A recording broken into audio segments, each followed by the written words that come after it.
and welcome to lesson 4 of What Does It Mean to Be Jewish Today. Hi, Chaim. How are you? Good, how are you? Good, happy to be here as usual. Do you know what time it is here? By the way, it is 3 a.m. And we're just happy to be here. Yes, giving you this lesson at this odd hour, which we know is 8 p.m. Eastern Time, so we want to accommodate ourselves to you guys. Mm-hmm. And as usual, we'll also accommodate ourselves on the internet to take your chat questions, so anything related to the lesson, feel free to ask anything you want. We'll be happy to take your answers. Absolutely. So feel free to start asking your questions. Even if you have questions from the previous lesson, please post them, and we'll be happy to answer them even right at the beginning of the lesson. Also, in general, if at the end of the lesson you're left with more questions, with things that were not clear to you that you want to clarify, I don't know, even general questions, if they are somewhat related, we're going to try to answer them right at the beginning of the lesson. So feel free to keep asking your questions on the chat even once the lesson is over. We take everything down, and the questions that are relevant and that we can answer, we will want to relate to them right at the beginning of the next lesson each week, okay? So last week we talked about the evolution of the correction method. We said that initially it started with Abraham. He started the correction, he wrote books, and he and his wife Sarah taught what they knew to their contemporaries. And then it developed on and on through their prosperity. And it developed on and on until they came out of Egypt, and they needed a new method, not a new method, but a new kind of presentation of the method. Thank you, Gilad. And so there came Moses, and he received the Torah, the law, basically. And the Hebrews became the people of Israel, those who want to go straight to the Creator. Now they were already compelled to create mutual guarantee in order to achieve spirituality, to achieve the purpose of creation. And they continued to develop the method until the ruin of the temple, when the people of Israel were exiled. And since then, the correction method developed in what we now know as Kabbalah. Basically, it was kind of incarnations, a development of the same method that Abraham discovered. Actually, Adam discovered it, but he didn't. From Abraham's time on, there's more of a methodical development of the method. So the Kabbalists continue to develop it, starting with the writing of the book of Zohar, right around the 2nd century.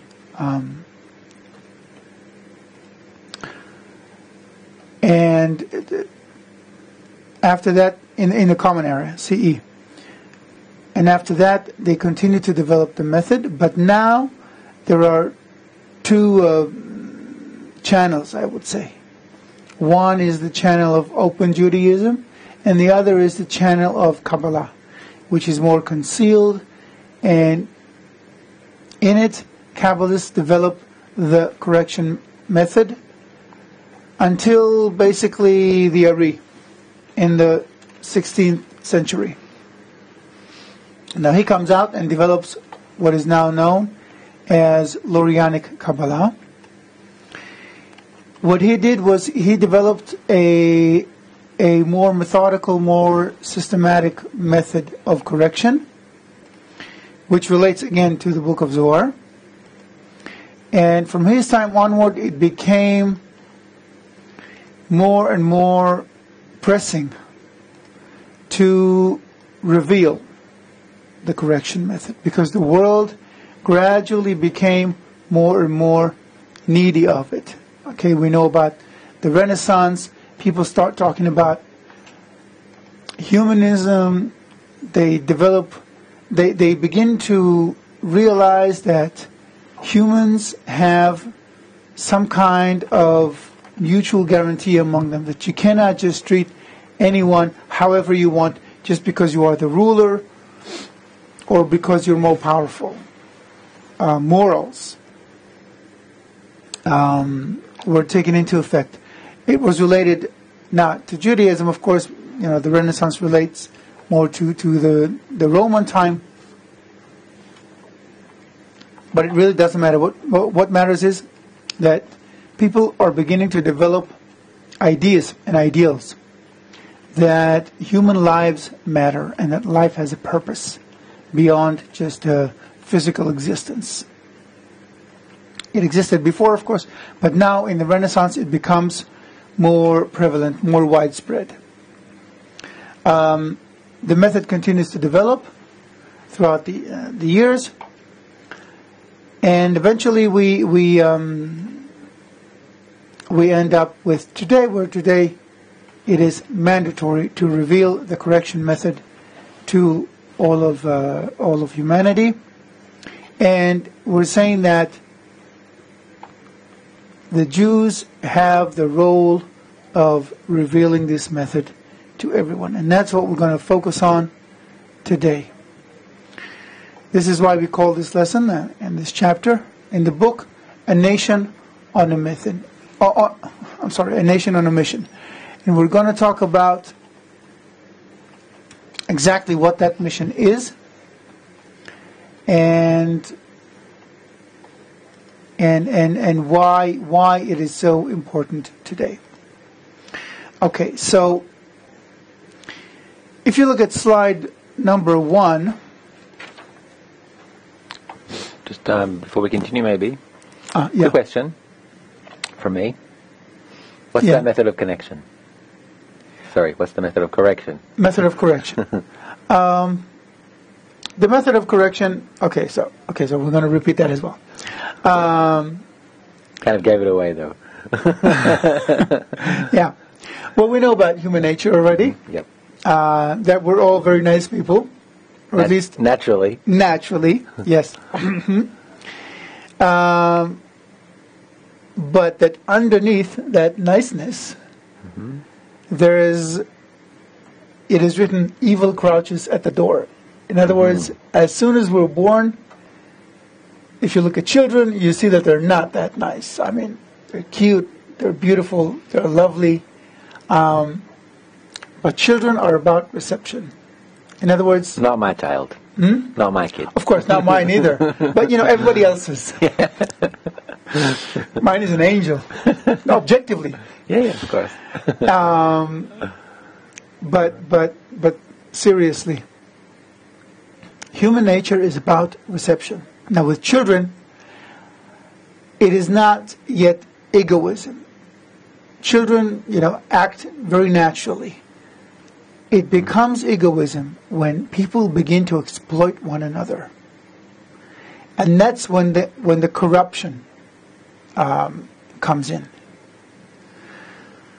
When Abraham began to discover that his people were beginning to be corrupted, that they were beginning to use one another, that's when he started asking those questions, and that's when he discovered the correction method. And this has been the aim of the correction method all along. In other words, it's a method to correct human nature. Correct in what sense? In the sense that you use the will to receive, not in order to gain for yourself, because eventually it doesn't work, but in order to fulfill who you are, realize who you are, for the common good. Why? Because A, everyone benefits, and B, you benefit. Just as every cell in our body wants to sustain itself, but works in order to sustain the whole body, thus gaining both its own health and the awareness, consciousness of the entire organism, not just its own existence. Just so when we work in order to sustain ourselves, but in order to maintain the health of the entire organism of humanity, we gain the awareness, the consciousness of the whole of existence. Because the whole of existence supports. It's like when you work in this way, you become synchronized with the operating system of reality. So you gain the awareness that exists, the consciousness or the frame of mind that exists in the whole of reality. By so doing, you become aware of what the power that created the thought, that created existence, is aware of. You become creator-like. So this is what becomes corrected, and that's the purpose of the correction method. Okay? So now let's look at slide 1 and see how everything is, from the get-go, intended to correct the entire creation, the whole of humanity, not just the Jews. So on page 61 in the book, it is written, Abraham was awarded the blessing of being as the stars of the heaven. Isaac, the blessing of the sand, meaning to be, as plentiful as the sand. And Jacob, as the dust of the earth, again, to multiply. Why? For the children of Israel were created to correct the whole of creation. In other words, from the get-go, the Jews were intended to correct not themselves, but they were constructed as a group of people intended to pass on a correction method, and thus, in that, be a light for the nations.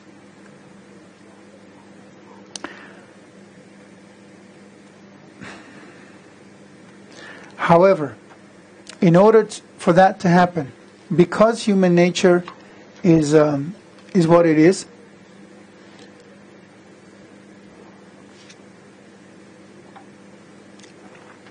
you couldn't begin with correcting the whole world.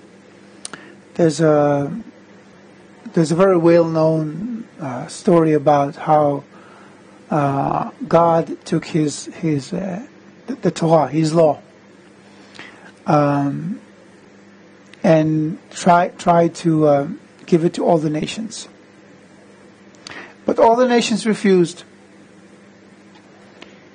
except for the children of Israel. It's an allegory. What does it mean? It means it means that every person underneath has a sensation that life has a purpose.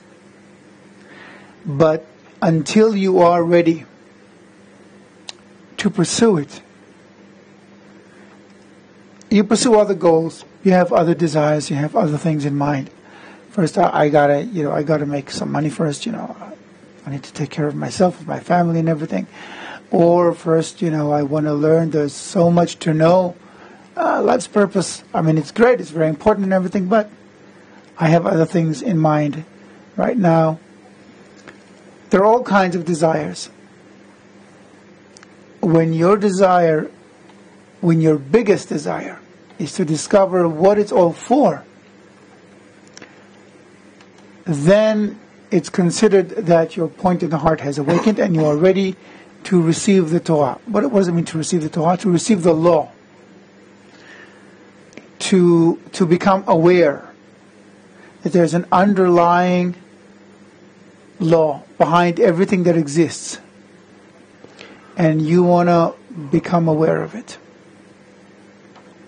So, those people who were ready to acquire, to become aware, to develop that awareness in them, they became the people of Israel. That's why it's written that God went to Israel first.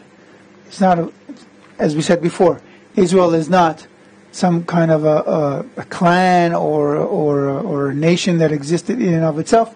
It's just people with points in the heart from all the nations that existed at the time, primarily in what we now call the Near East, from today's Iran, Iraq, Syria, Jordan, and eventually Israel, which was then Canaan. So all those people who were interested in life's purpose eventually became the people of Israel.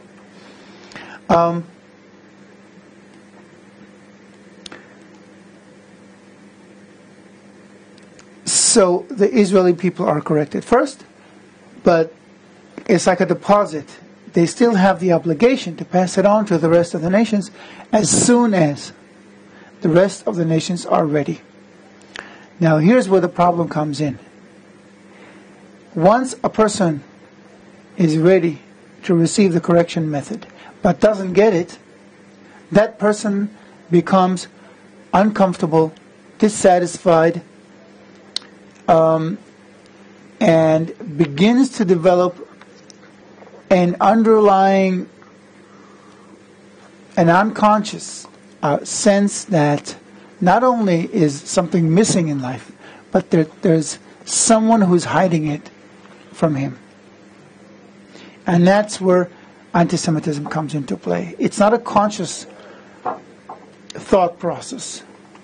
It's a feeling built in every person that there's a higher purpose to life and that someone knows about that higher purpose but is hiding it from me.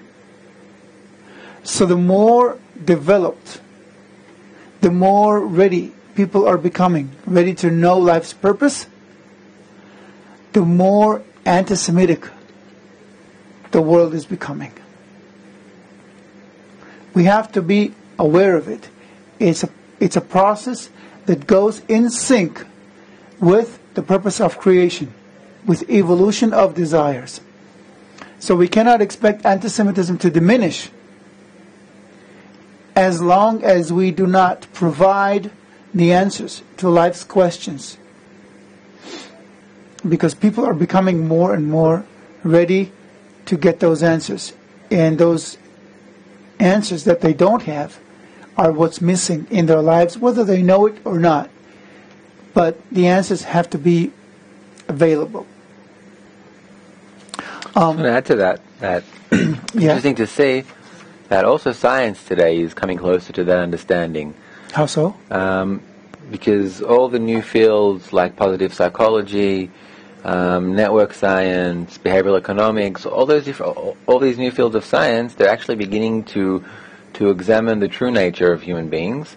And they're finding that on the one hand, like you were saying, like a child is born with this evil kind of, I don't know if evil, but he's born with this ego, let's call it. Right. But on the other hand, if you look at the human bodies, even on the biological level, you see that we're wired, our physical body is wired for these positive connections. For connections, yes. For positive connections. So we're happier when we're connected, we're more successful, we're more creative when we're connected. Like, we're our better selves when we're connected. So it seems like there's this kind of gap between what we're built, our bodies are actually built to do. If you look at an animal, then we said an animal is already, there's no conflict. An animal is built in a certain way and he acts in exactly that same way. And human beings, we're built, our physical body is built for social connection. If we're in good connection with other people, then our body emits oxytocin, which is a love hormone. And if we're in negative relationships with others, then it emits cortisol, which is like the depression hormone, and so on the biological level, it seems like we're built for that positive connection, but there's this gap between what we're built for biologically and chemically and the way we're actually behaving. And it seems like what you're saying here is that's exactly what the Jewish people, they're called Jewish in Hebrew, Israel, Yashar Kel, because they actually found that law of nature that covers that gap. And that's why exactly now it seems like it's the perfect time, because humanity is already finding the need for that kind of method. That on the one hand, we realize that the way we're working now isn't suitable even to our biological being. On the other hand, there's no real solution to it. Exactly. It's just that we talked about in previous lessons about the pyramid, the levels of reality, the still, the vegetative, the animate, and the speaking. And the only difference actually between the animate level, which is our bodies, that work exactly as you said, through positive connections and feel best when they're positively connected to each other, to the rest of nature. Which is in complete contradiction to the way the world is working today. Absolutely. Yes, totally. And then there's the human level, the speaking, what we call the speaking, where, because if you look at animals, you have like, basically what do they want? They need food, reproduction, and shelter. Okay? We call it in human terms, food, sex, family. But then there's the human level, and then we want power, we want wealth, we want knowledge, information to know.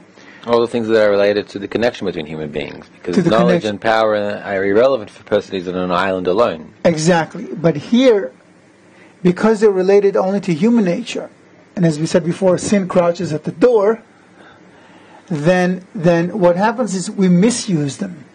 We take this and use it for our own benefit. Why? Because we have the sensation of uniqueness. That there's only me. You know, it's people talk a lot about the me culture, the me culture.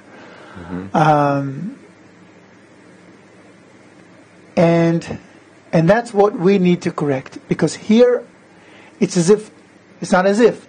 Here, nature has left room for us to work out of free choice. It doesn't force us to become positively connected, on the one hand.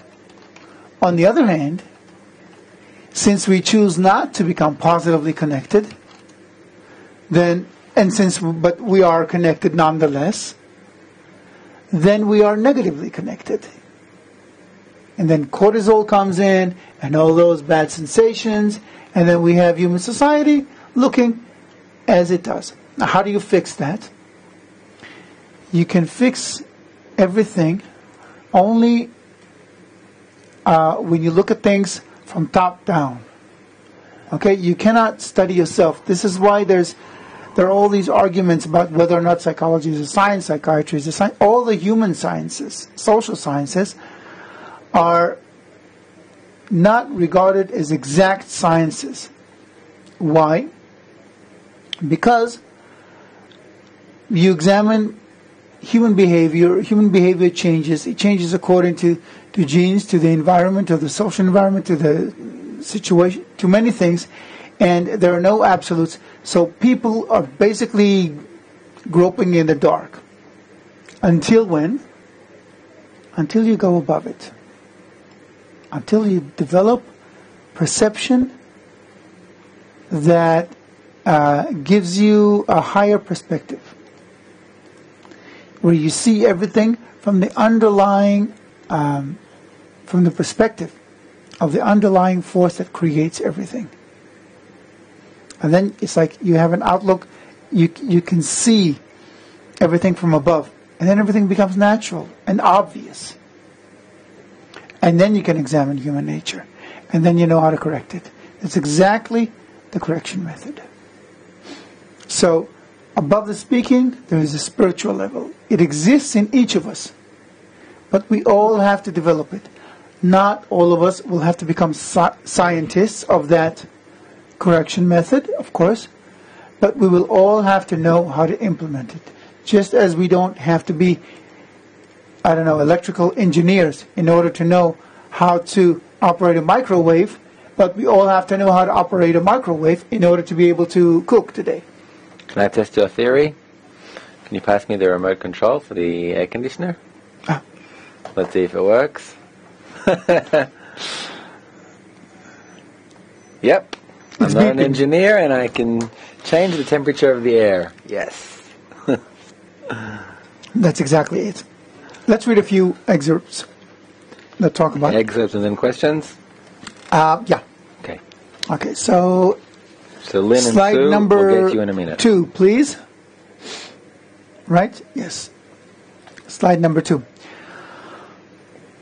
Israel must be corrected first, then the rest of the world. Exactly what we talked about. In the words of Ramchal, he was a Kabbalist who lived, I think, in the 18th century in Italy.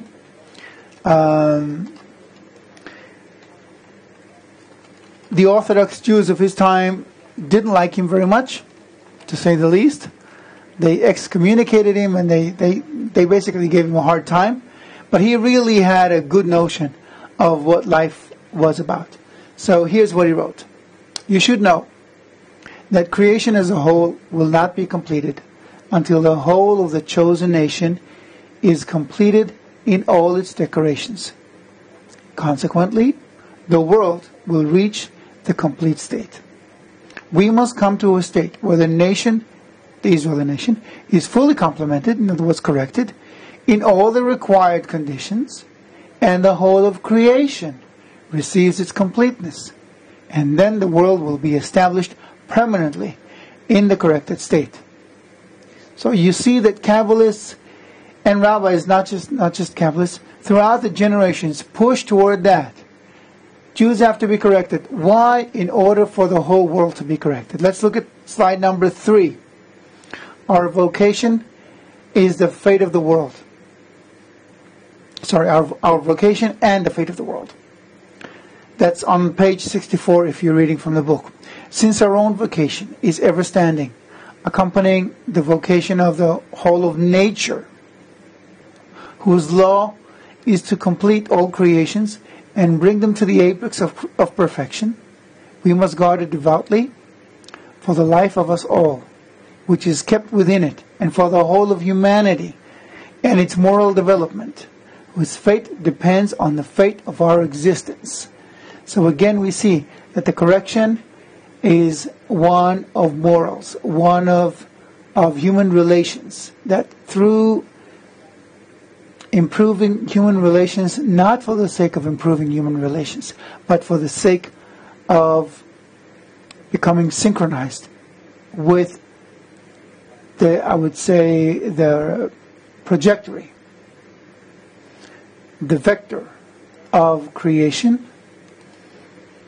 If we work accordingly, then we are in sync with the purpose of creation, and everything falls into place. Let's look at slide number 4. Rabbi Naftali Tzvi Yehuda Berlin, the Netziv of Volozhin, wrote, Isaiah the prophet said, I will take you by the hand and keep you. I will give you as a covenant for the people, a light for the nations. That is, to correct the covenant, which is the faith for every which is the faith for every nation. They will be casting off the faith in idols, meaning that there are many powers in the world, and will believe in one God, one force. Indeed, the covenant with Abraham, our father, had been signed on that matter. So here it makes the connection, and this is from what? From about 200 years ago. So again, he makes the connection between Abraham, who broke all the idols, if we remember, the statues of his father, and discovered the singular force of reality, and today's situation, 200 years ago. So we can realize how belated we are today. Questions, right? Yes. So, first of all, there's a question from Doreen from Michigan. Now, Doreen has 3 questions that she wants to kind of give basis to the foundation of the course. But since, first of all, her questions are very deep, and I think they require a bit of further research, then I suggest that we'll look into them after the lesson and we'll talk about them next week, Doreen. So connect next week and we'll refer to your questions. In addition, we have a question from Lynn from New Orleans. So Lynn writes, I know the job of the Jew is to repair the world. But I want to ask you how this can be done in situations like we see between Israel and Palestine, and with a regime like the Islamic State, which seems to be bad, if not worse, than the Nazis in many ways. I know Jews and non-Jews as well did a great deal of good during the Holocaust, so I know it is possible under the most difficult conditions. Just want to hear your thoughts on this. So it's not so much of a question, it's more like raising a topic. And first of all, regarding the Holocaust,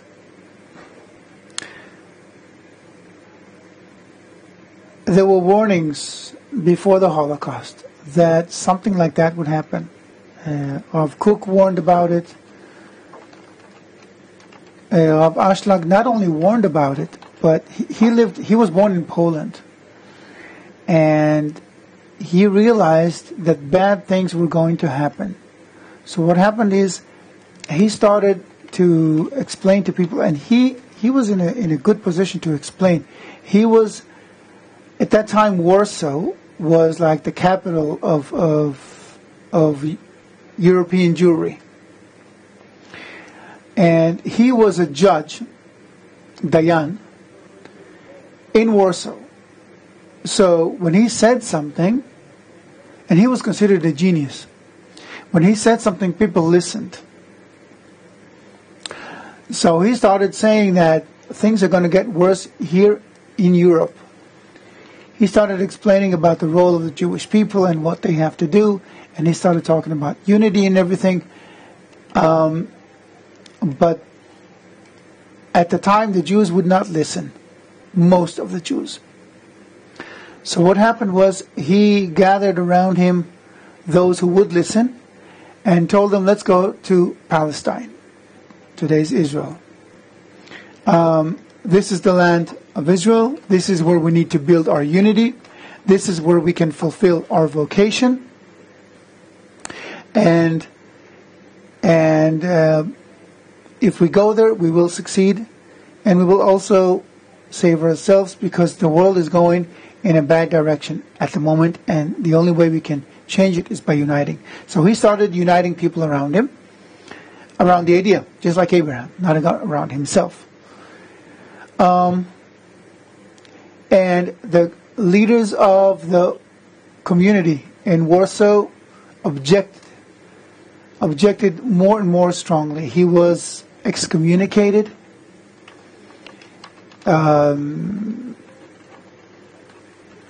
And people were told not to listen to him.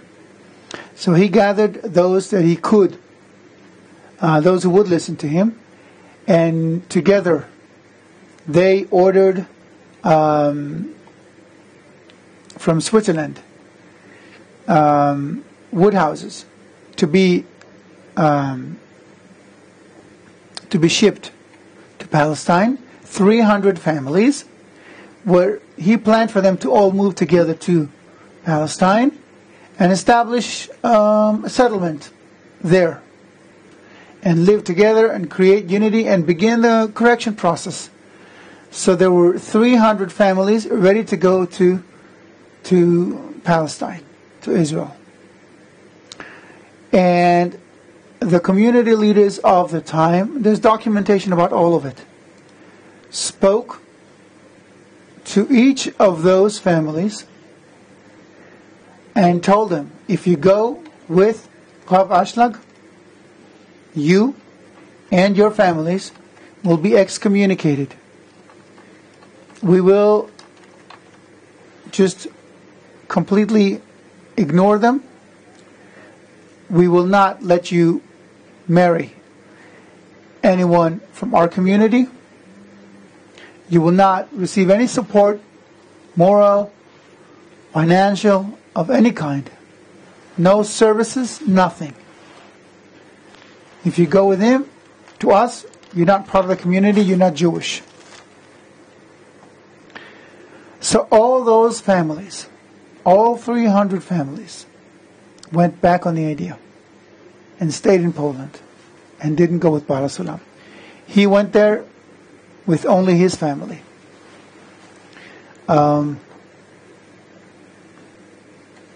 The result, we know.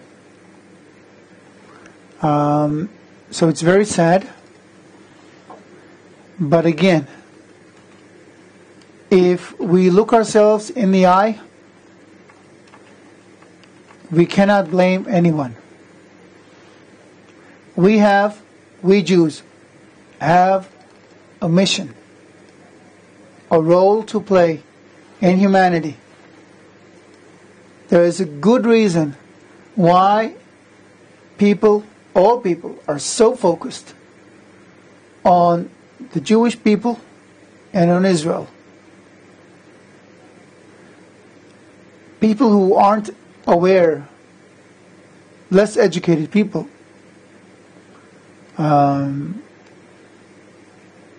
non-Jews, who are less educated normally, who've never seen Israel on the map, for example, usually when you show them on the map where Israel is, they are amazed. They think that Israel is this huge country, that it's a superpower. And when you tell them, no, it's this little dot here on the map, they can't believe it.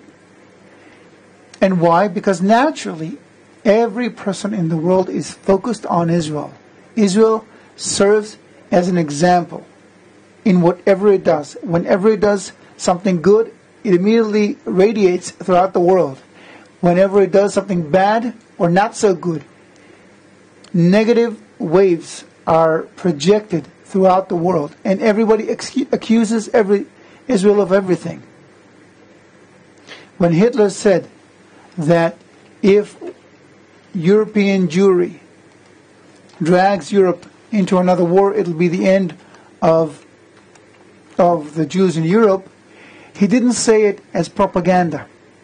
He said it because that's how he felt. And every non-Jew has a sense inherent within, unconsciously, that Jews hold the key to the world's better life. I'm not even sure I'm answering her question, but that's in relation to the Holocaust. Mm-hmm. So we cannot expect bad things to not happen to Jews unless they do what they must. Okay? It's a natural law. You cannot expect to jump off a 10-story building and not be hurt. And the fact that halfway down you're still fine doesn't mean you'll stay fine when you're at the end of the drop. Okay? It's a natural law. Just like gravity. We just have to be aware of it and act accordingly. Can you repeat her question? Yes, so she's saying that the job of the Jewish nation is to repair the world, but how can this be done in such difficult situations like Israel-Palestine? She gives the Holocaust as an example as well. So that's basically the question. The problems between Israel and Palestine, Israel and every other country in the Middle East, basically, even with Egypt, with whom we have a signed peace treaty. Egyptians don't like Israel or Israelis. With every other nation in the Middle East, and actually with most nations in the world, if not, or basically all of them, is the same problem.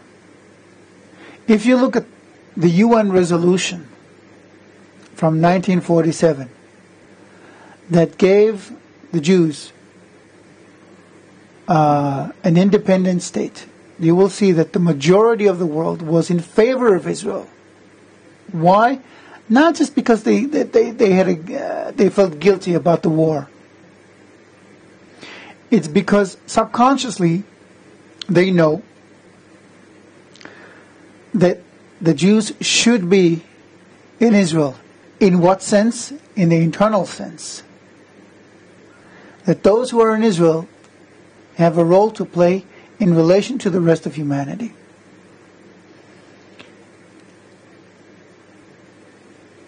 And that, since then, that support, since then, has been completely not only erased, but but inverted. And today, every single country in the world is critical of Israel. And it's not so much a political matter as it is a spiritual matter. It's the sense that Israel is causing harm in how it behaves. And it's true. What they don't realize is that the behavior that they are relating to is not on the physical level, but on the spiritual level. Now, I'm not saying that there are no problems with Israel's behavior on the moral level, but that's not the issue. The issue is that Israel have to bring to the world unity. And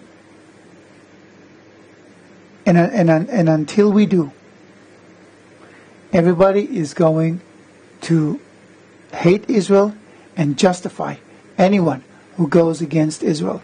The whole reason there's a conflict in the Middle East is because we're not doing what we have to. The minute we begin to do it, the conflict will be resolved.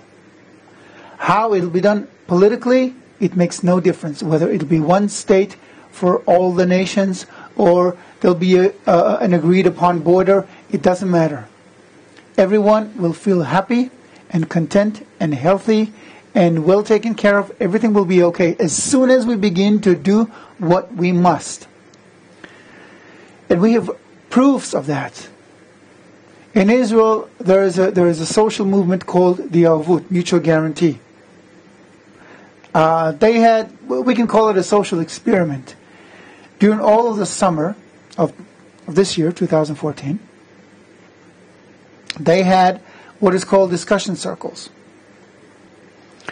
in Eilat, which is a resort city in the south of Israel, where people come for vacations.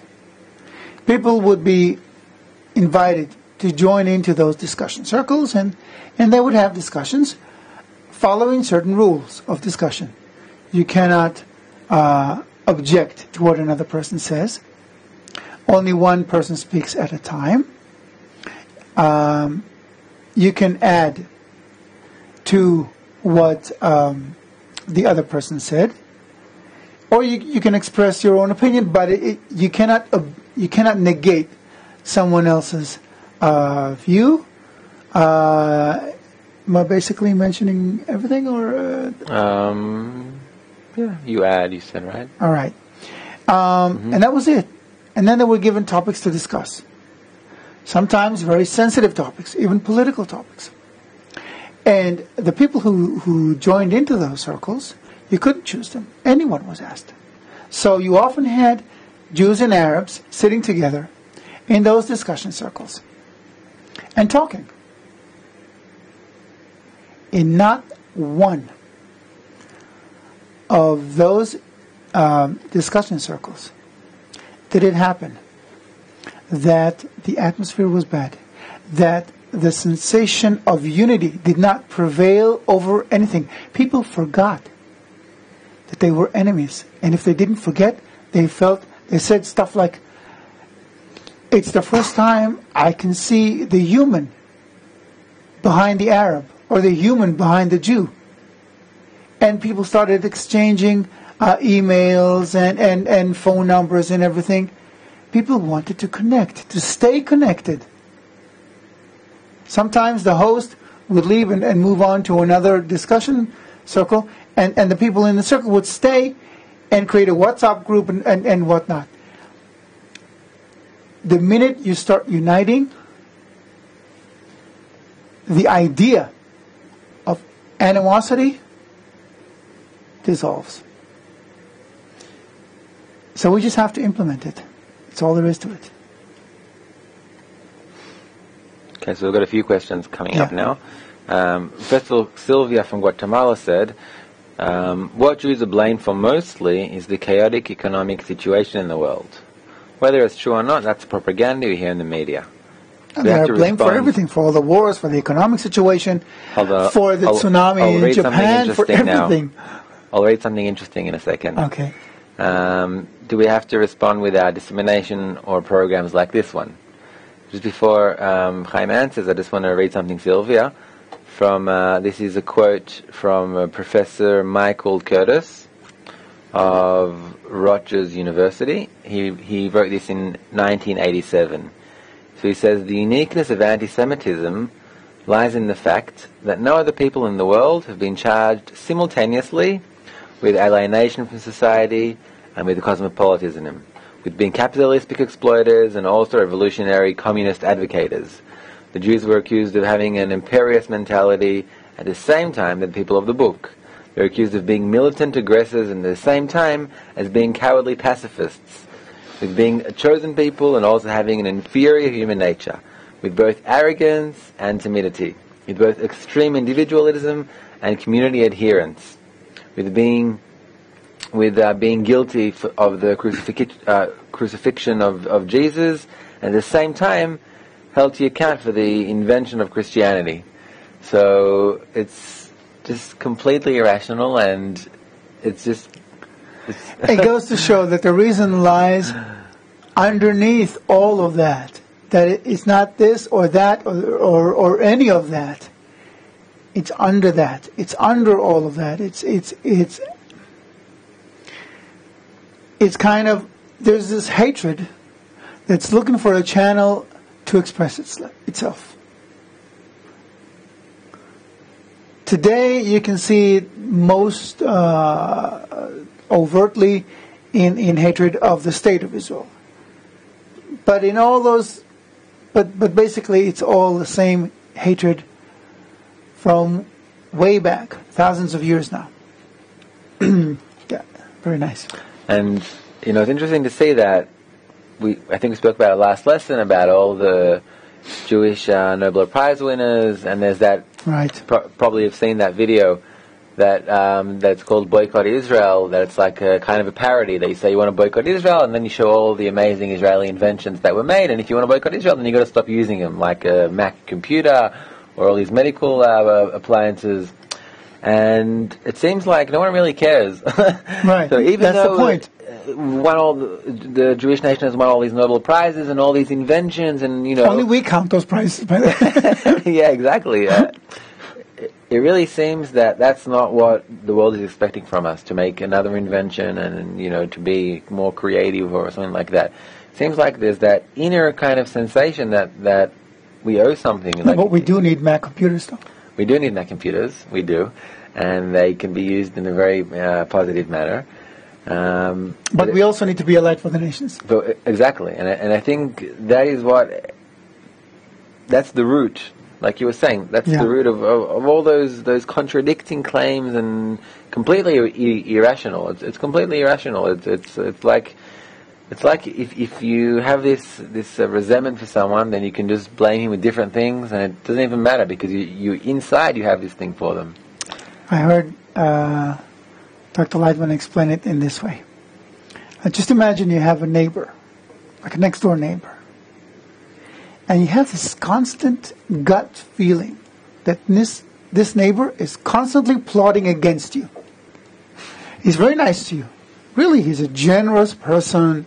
He's very nice to you, to your family. Whenever you need something, you can go over, knock on his door, and he'll try to help. But you have this kind of gut feeling that, I don't know what it is, but I have a feeling he's plotting. I don't know what it is.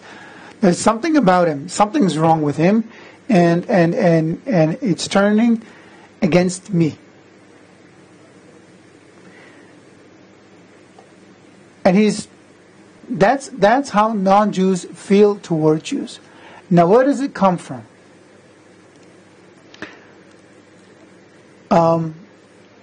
After the ruin of the Second Temple, about 2,000 years ago, Jews were becoming more and more dispersed. Actually, it happened after the ruin of the First Temple too. That's when it started. The majority of the Jewish people already stayed in exile and started spreading out. It continued and expanded even more in the assimilation of the Jews after the ruin of the Second Temple. And we are told that the reason why this happened was that through the assimilation, not of the Jews, but of Jewish ideas, the world would be corrected. So the Jews had to be scattered all over the world, so those ideas would be corrected. But since the Jews at the time were already corrupted themselves, egoists, those ideas were spread, but in a twisted manner. What do you get out of it? Two very, very important tenets used in completely the wrong way. One tenet is love your neighbor as yourself, which becomes the basis of what we now call the Abrahamic religions, and for a good reason, because the idea comes initially from Abraham, which is love your neighbor as yourself. Meaning what? Christianity and later on Islam. So both religions, as we know, originate from Judaism, but already in its uncorrected form.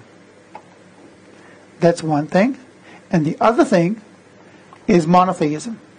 The idea that there aren't many, many forces, but just one that's guiding everything and leading everything. Eventually, those two concepts are correct. But when you use them, when you misuse them, what you get is religion at its worst. And here, all religions, including Judaism, are completely corrupt in the sense that they do not lead a person to changing one's nature. On the contrary, how are they egoistic? They tell you that if you pray and if you devote yourself to the one force, then you will be rewarded either with heaven or with 70 virgins or with wealth in this world, and certainly wealth in the next world, and power and success and health and whatnot, as long as you are a devout Jew, Christian, Muslim.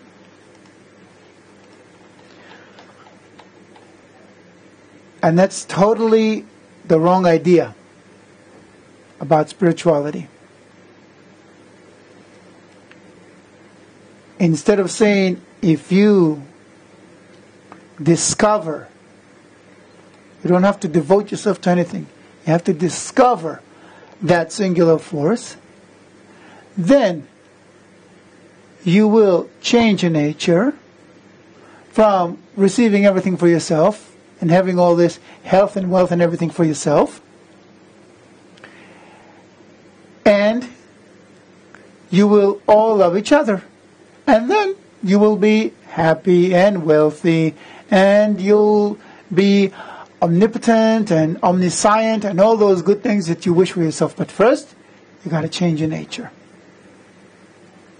So now we have to learn how to make that twist, how to help everyone else make that twist. They don't have to change their religions in any way, of course.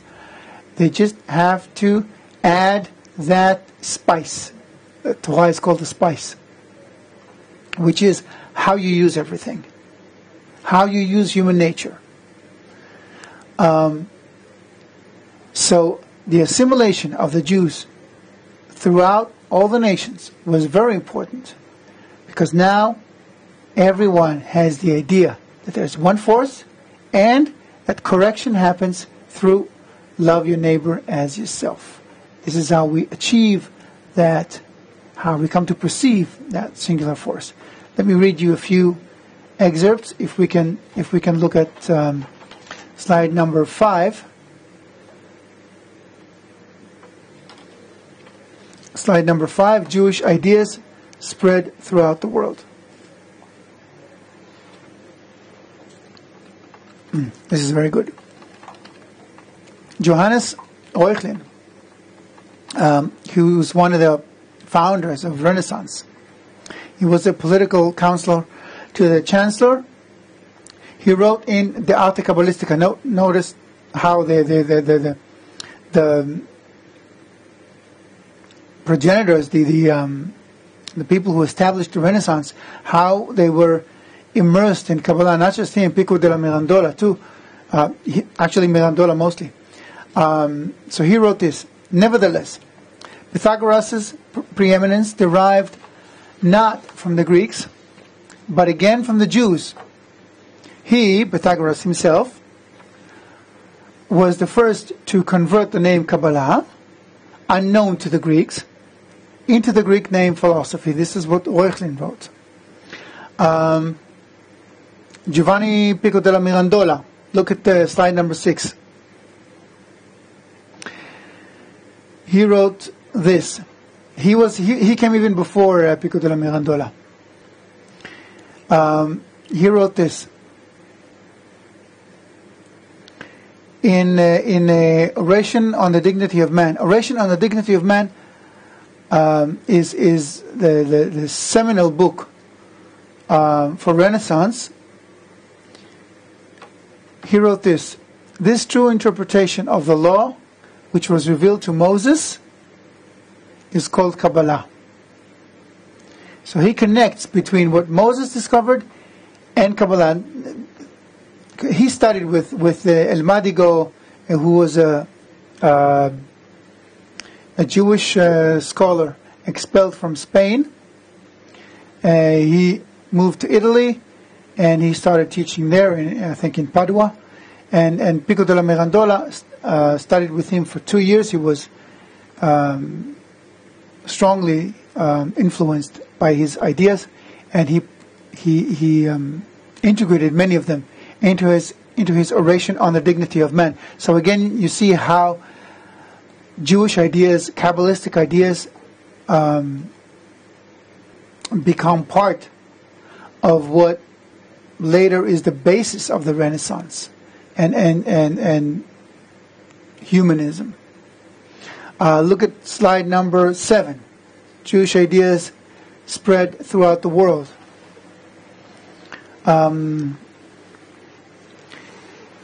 In 1918, a French pastor, Charles Wagner, was quoted as having written, "Israel has given to mankind the category of holiness." But listen to this.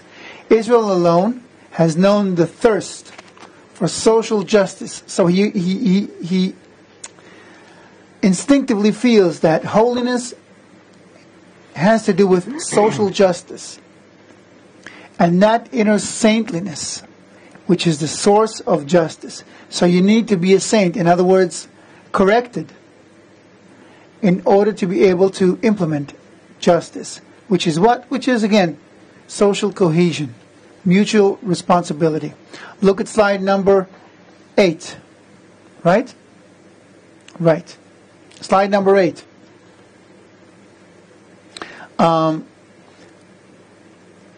Some renowned Jewish leaders also wrote about the spreading and spoiling of Jewish wisdom. Rabbi Shmuel Bernstein wrote, "The Greeks had the wisdom of philosophy, which originated from the writings of King Solomon, that have come to their possession after the ruin of the first temple. However, as we said before, yes, after the first temple, the Jews began to assimilate already. However, they were spoiled by them with subtractions, additions, and substitutions until false views mingled with them. And yet, the wisdom itself is good, but parts of the bad have mingled with it." So as we see, those ideas begin to spread out, but they become twisted, because in order to perceive them correctly, you have to change your own nature. So everyone understands that being together, caring for each other is good, but we think of it as being good because it gives us a good life. But that's basically communism. It doesn't work. We've tried it. What you need to do is change human nature so that you can perceive the whole of reality, and then you do that if you implement social cohesion for that purpose, then you get both that perception of, that expanded perception of reality and social cohesion and good life for everyone, because the world can support everyone plentifully. We just have to want everyone to enjoy it. And we can only do that when we perceive the whole of reality and not just our own little cubicle of perception. More questions? Yes. So a question from Zakia. He says, how do we get people to see the truth? Before, let me just tell you what he wrote before. He said Jews are portrayed as corrupt and African Americans as inferior.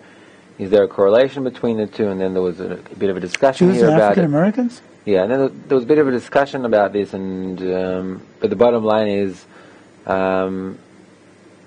he says that these are views that he's heard. They're not his views, but he's basically asking, how do we get people to see the truth? We help them discover it, just like we're doing here, and just like we encourage everyone, all of you, to help out. And we start implementing it. We're going to talk about method for implementation toward the end of the course. At the moment, Gilad is also part of a team that's helping to create an online environment that helps people unite and experience unity and thus achieve the correction that we're talking about. We got to help people see the truth. Otherwise, things will not go in a positive direction. I'm still troubled by the idea that African Americans are inferior because what? Because they're inferior. No, he didn't say they're inferior. He said they're viewed as inferior, like the Jews are viewed as what was it? Okay, the whole idea is. He's saying that, like there are claims against Jews, there are claims against African Americans, and there is hatred all around. Everybody hates everybody else. Why? Because when I'm corrupted, I naturally think that I am better than everyone else. I cannot think otherwise. It's against my nature to do that. And if I do think that someone is better than me at something, then I will find ways to justify myself. The worst criminals in the world, look at ISIS. Look at what they're doing. They feel that they are righteous. They truly believe it. They believe that what they're doing is good, is in terms of humanitarian values, justified. You end up with such distorted ideas about what good is that you can commit the worst crimes and still feel that you're doing the right thing. It's because of self-interest, because of egotism that has developed to the point where everything, our whole society has become completely warped and distorted. And when you're so narcissistic that we're losing the ability for proper judgment. The only way to do it is to unite. Why? And here we come again to the principle, it's getting late, to the principle of equivalence of form. Because when we unite, we become similar to the power of unity, to the singular force that sustains the whole of reality. And then you realize that you're part of the whole of reality, and then you sympathize not just with yourself, but with reality as a whole. You kind of inflate yourself to include the whole of reality, but in a way that doesn't make you exploit reality, but embrace reality. It's even more than feeling that your kids are part of you.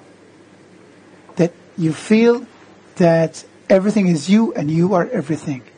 And you perceive everything just like you can instinctively feel yourself. What do you need to do in order to become like that? Very simple. Start uniting.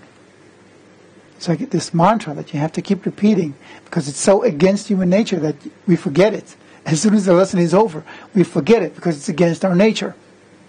But if we keep repeating it to ourselves, and if we have an environment that keeps repeating it, then it begins to sink in, little by little, until we all realize, how could we think otherwise? So don't ever think that someone else is inferior to you. Just think about, how can I unite to that someone so that through it I can discover what life is really about. More questions? Yes. Just want to add something. A lot of questions here about throughout the course. How can we do it practically, and people don't want to listen, and it sounds utopian, and so on. And as you were saying, that we need to practice this and kind of repeat it and so on, but it's not. We're looking for the results on that external layer, meaning on that layer of symptoms. But it's important to understand that we live in a world of laws, just like Chaim was saying. And it's very simple, because if you aren't taking a certain law into account, then you're bound to fail. If you try to build a machine and you don't take gravity into account, or if you're trying to, grow a plant and you don't take the laws of biology into account, you don't put it in the right soil, then it won't work.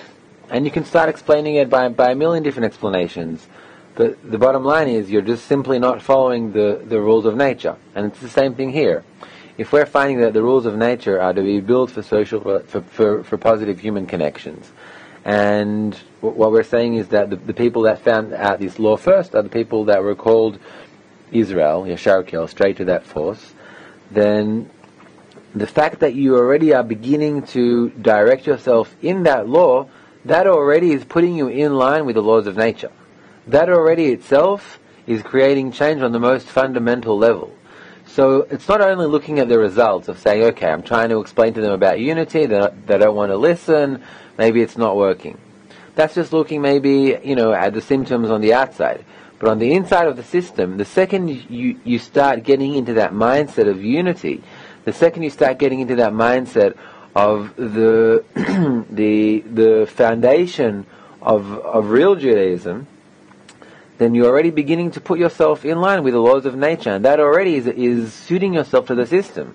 And then you might not see the results directly here or directly there, because the system has to kind of adjust itself. But that's already definitely leading the world to a better place, and yourself. Yeah, and as we said before, the word Jewish, Yehudi, in Hebrew comes from the word Yehudi, meaning unique or united. It all relates to that singular purpose and singular entity that lies underneath everything. Now, we need to understand that now that the ideas of love your neighbor as yourself, meaning unity, and the singular force have spread out throughout the world, it should be to us a sign that the world is ready for correction. They don't need to change those concepts. All we need to do is learn how to use it correctly. And then let's read what is written about what happens when we implement everything correctly. Okay, let's jump to slide number 12.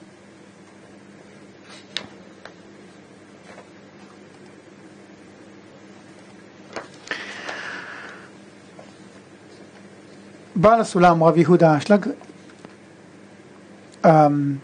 wrote this. The people of Israel, which has been chosen as an operator of the general purpose of correction, contains the preparation required for growing and developing until it moves the nations of the world to achieve the common goal. So everyone eventually will become Israel in the internal sense. Not that they have to convert to Judaism, but they become Israel, straight to the Creator, perceiving the singular force.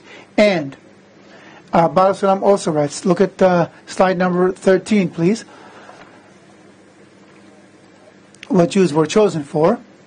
Number 2. Baal Sulam and his son, the Rabash, who was Dr. Lightman's teacher, may have been the latest Kabbalist to state that Israel's role in the world is to bring the correction method to the rest of the nations, but they were certainly not the first. Countless rabbis, Kabbalists, and scholars dating back almost to the ruin of the Second Temple have stated similarly.